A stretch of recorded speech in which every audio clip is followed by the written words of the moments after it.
Bismillahirrahmanirrahim. Assalamualaikum warahmatullahi wabarakatuh. Perkenalkan, nama saya Rahmawati. Saya mahasiswi IAIN Pontianak, program studi agama semester 3. Di sini saya akan melaksanakan UAS dari mata kuliah studi hadis tematik yang diampu oleh Bapak dosen kami, yakni Ustadz As'ad Khalilur Rahman, SAG MAG.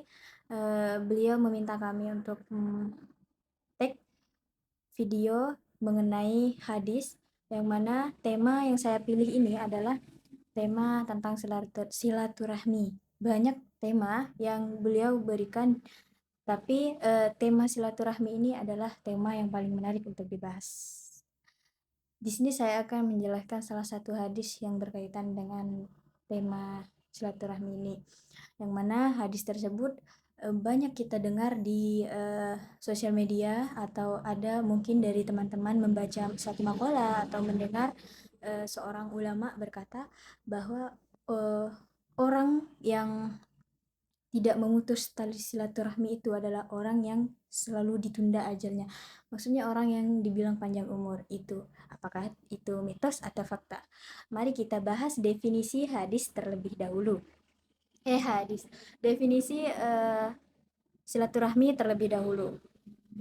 Di sini silaturahmi secara etimologis berarti menyambung dan menjaga hubungan kasih sayang, khususnya dalam lingkup kekerabatan. Dalam Islam, silaturahmi tidak hanya dimaknai sebagai hubungan sosial, tetapi juga sebagai bentuk tanggung jawab moral dan ibadah kepada Allah Subhanahu wa taala. Nah, yang dapat kita cakup di sini bahwa silaturahmi itu sendiri adalah hubungan yang tak bisa diputuskan. Bahwasanya orang yang memutuskan hubungan tali silaturahmi adalah orang yang diancam masuk neraka. Itu yang pernah saya dengar ya. Kalau terkait hadis doif atau enggaknya, di sini saya akan membahas tentang hadis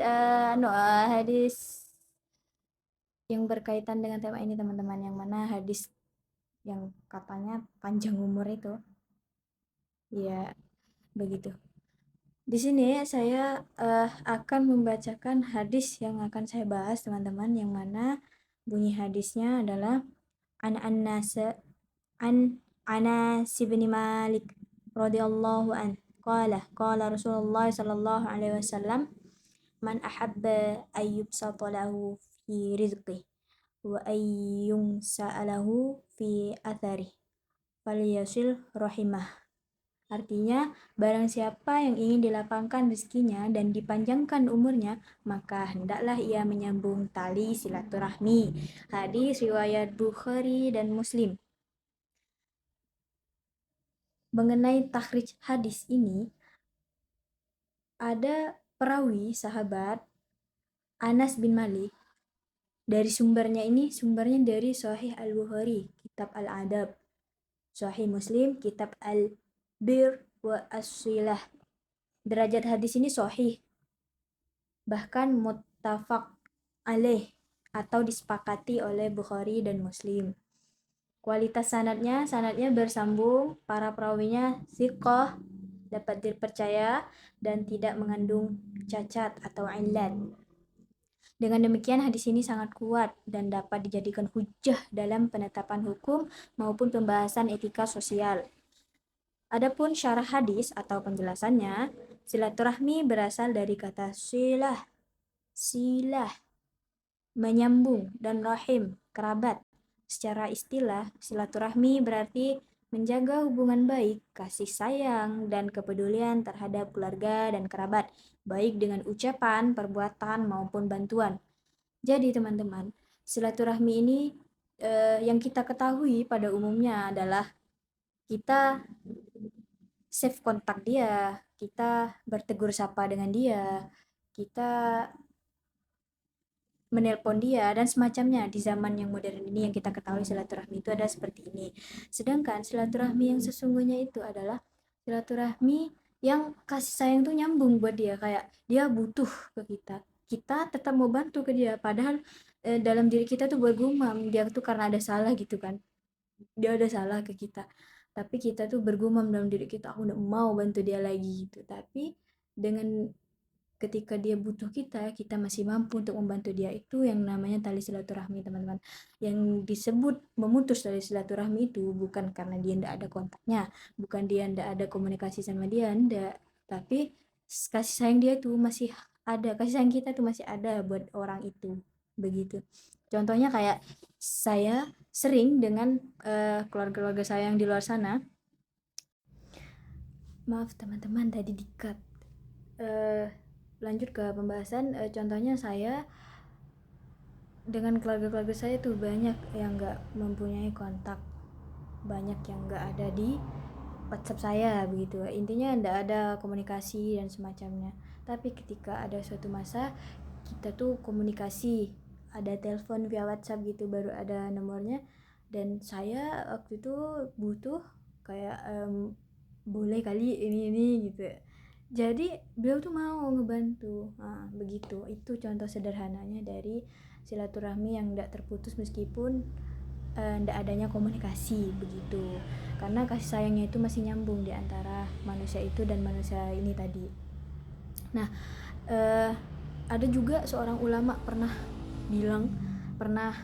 mengatakan bahwasanya ada seorang yang beribadahnya tuh kayak beliau tuh tahajud, orang ini nih tahajud, orang ini puasa sunnah, orang ini nih sholat dan semacamnya. Bahkan umroh haji pun ibadah itu tidak ada yang diterima, tidak ada yang nyampe kepada Allah, karena orang ini tadi ia memutuskan tali silaturahmi sesama manusia. Hablum minan nasnya tuh nggak ada, jadi dia tuh tidak dapat pahala dengan selama ini apa yang dia kerjakan, seolah tersia-sia apa yang dia kerjakan di dunia ini. Jadi teman-teman, untuk untuk kita memotivasi diri agar selalu menjaga tali silaturahmi itu, selain karena di hadis tadi itu menjelaskan bahwasanya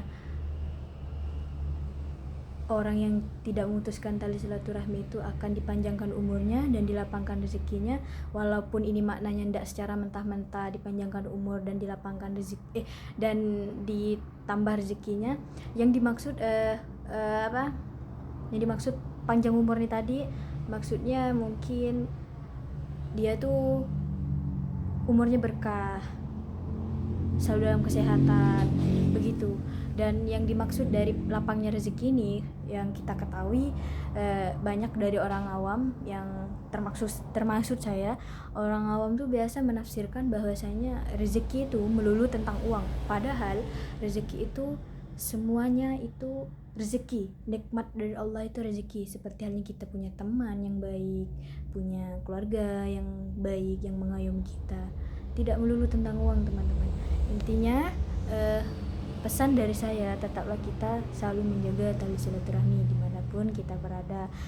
Kasih sayang kita selalu adakan buat makhluk Allah, karena setiap manusia ini hidup dengan ujiannya masing-masing. Nggak rugi kok kita tuh ngasih kasih sayang sama orang-orang, nggak rugi kok, malah orang senang kita pun ikut senang, pahala pun kan kalau udah, bagi saya tuh kalau udah hablum minannasnya ada, hablum minannasnya kuat, berarti hablum